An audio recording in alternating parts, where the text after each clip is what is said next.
Nick Rains from Leica Camera Australia here. I've come to the Leica Gallery in Melbourne, and you can see on the walls the wonderful images from Stu Robertson from his Antarctica series, but I've come here to talk to you about the Leica Q3 43. This is the latest addition to the Leica Q family. We had the Leica Q, the Leica Q2, the Q2 monochrome, the Q3, and now we have the Leica Q3 43. The obvious difference between this and the existing Q3, of course, is the new lens. Why 43mm, you may ask? Well, it seems that there is form in the past with Leica. The original Leica, made by Oskar Barnack in 1914, had a 42mm lens, and there was a 40mm lens on the original Leica CL, so it's not like there hasn't been a lens like this before. It's also an apochromatic design, which means that it's so finely tuned that all of the wavelengths of light will focus at the same point, which is the goal of all lens designs, and it's very hard to achieve. And that means that you get the absolute best quality that's possible out of a lens design. So having shot with this lens for quite a while, I can definitely tell you that the quality is astonishing.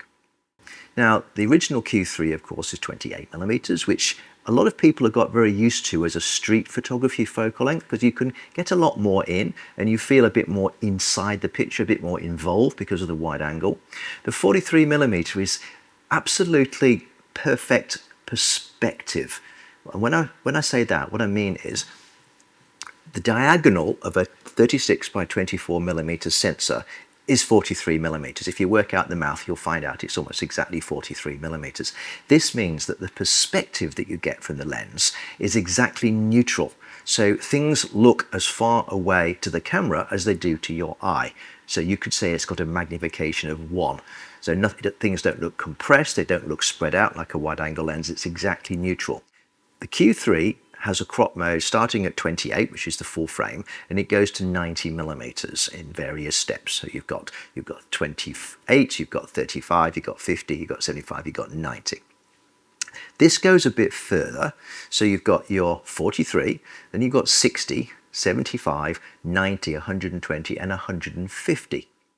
So you may say, what about the same crop on both cameras? So if you set 75mm crop on the Q3 and 75mm crop on the Q3 43, would they be the same? Well, the answer is no, they're not the same. There's two reasons for that. First of all, this is a summicron design, it's an apo-summicron design, whereas the Q3, it's a sumilux design, which gives slightly different characteristics. But more importantly, is because you're cropping more on the Q3 to get to 75mm, that effectively makes the sensor smaller because you're only using a small part of it, and you end up with more depth of field. So all things being equal, same distance, same framing, same aperture, the Q3 43 has less depth of field, or should I say it has a more apparent fall off of focus behind you. So let me just show you a couple of examples of that. Here, this picture is taken on the Q3 43 at f2 at 75mm crop, and then this picture is taken on the Q3 at 75mm crop, also at f2. And if I put them side by side, I think you'll very, very clearly see that the Q3 43 has a stronger out of focus fall off in the background, which is what a lot of people like. So for portraits, this camera is superb. So what does 60 megapixels mean in the real world? Well, if you do the math, the maximum print size that you can do at about 300 pixels per inch is somewhere around 30-35 inches wide, which is slightly bigger than that and slightly smaller than that. So this image you could say is slightly enlarged, just a little bit. These ones slightly reduced, but either way, I think you'll agree that 60 megapixels gives you the ability to do some pretty spectacular printing. All the other technology is the same inside, except for one feature I'll talk about in a minute.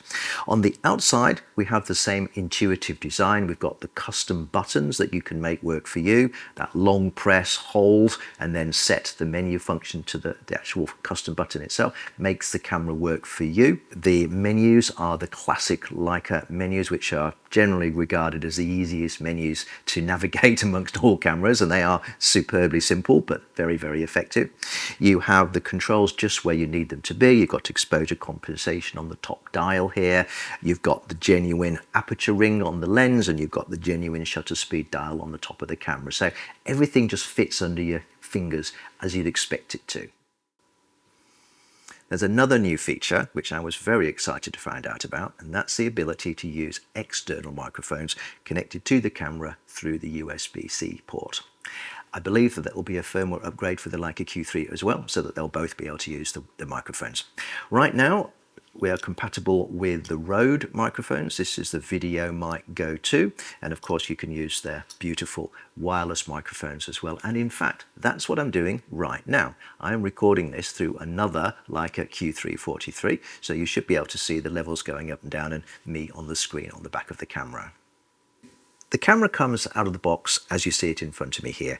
It's all black except for the grey leatherette, of course, but you can make the camera a little bit more personalised because the same Q3 accessories work on the Q3 43. So I'm just going to grab some of the accessories that I really like, and I'll put them on the camera and I'll show you.